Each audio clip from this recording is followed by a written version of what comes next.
welcome back.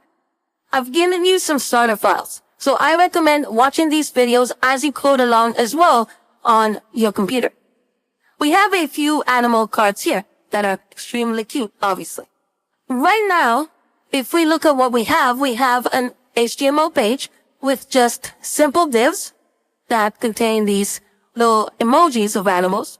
And if we go to the Style tab, I've pre-filled a few things for you, just so things look good.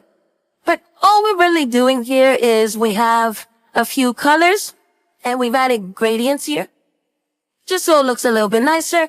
And we have the zones, which are these individual cards with some predefined CSS properties that we've already seen in the previous videos. Just with this base CSS that we see that we have some really nice looking cards. And right now we're using display inline block. If I change this to display block and I save this, let's refresh, we see that we now have blocks. That's great. But we want a little bit more control and perhaps make this grid a little bit more responsive, maybe look a little bit different and just overall cleaner. And when it comes to grids, CSS grid is the way to go. So how do we use it?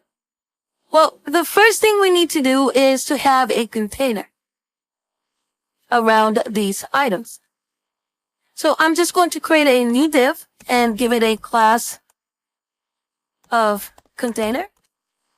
We can name it whatever we want, but container is a nice descriptive class name. And we wrap all the items in this container. Now, the way CSS grid works is very similar to Flexbox.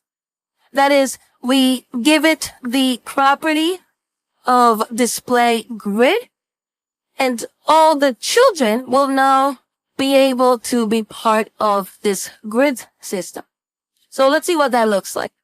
I'm going to have the container class, and this container class will have display of grid. So remember, with Flexbox we can do flex. It's similar to that. We do display grid. And we no longer want to use the display block of the zones because we're going to have a grid system. So I'm just going to comment this out for now. We've just declared this as a grid system, but we actually need to tell it what to do now. And the most important part of CSS grid is this property. Grid, template, columns. And most likely, you're going to be using this in all your CSS grid implementation. And what we can use these grid template columns is to tell our page how many columns we want to use. In here, if I say something like 300 pixels and 300 pixels, I save and refresh here. Look at that. I have 300 pixels and then 300 pixels.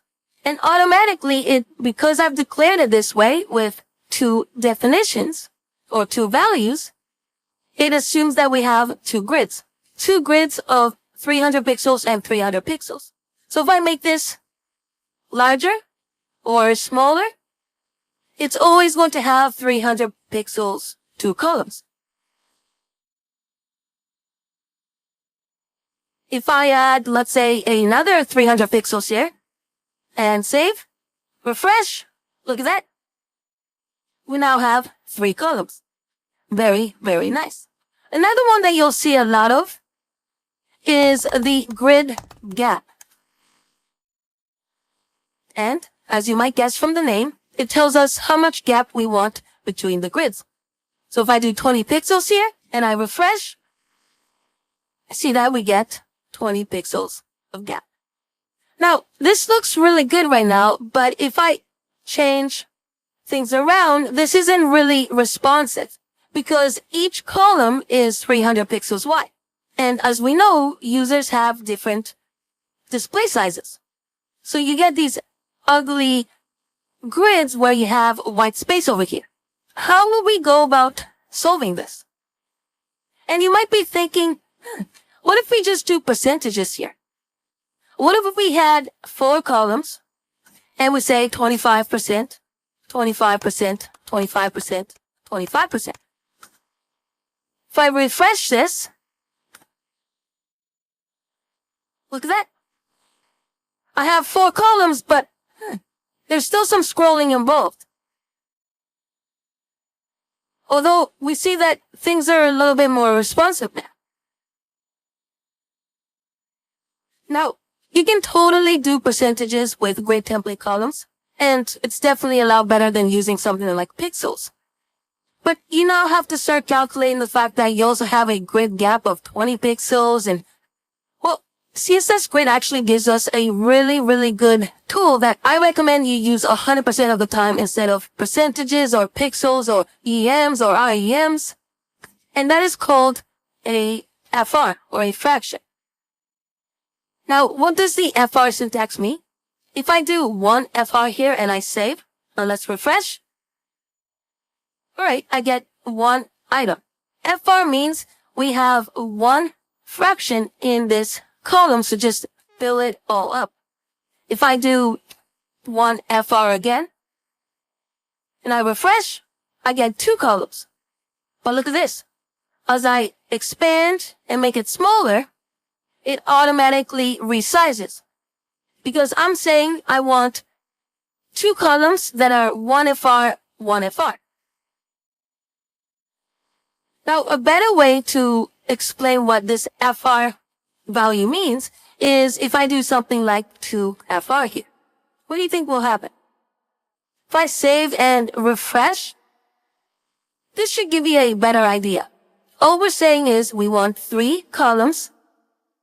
And in terms of the proportion or the sizes, I want the first 2 columns to be half the size of the 3rd column. Because in terms of fractions, this is twice as big as the other ones.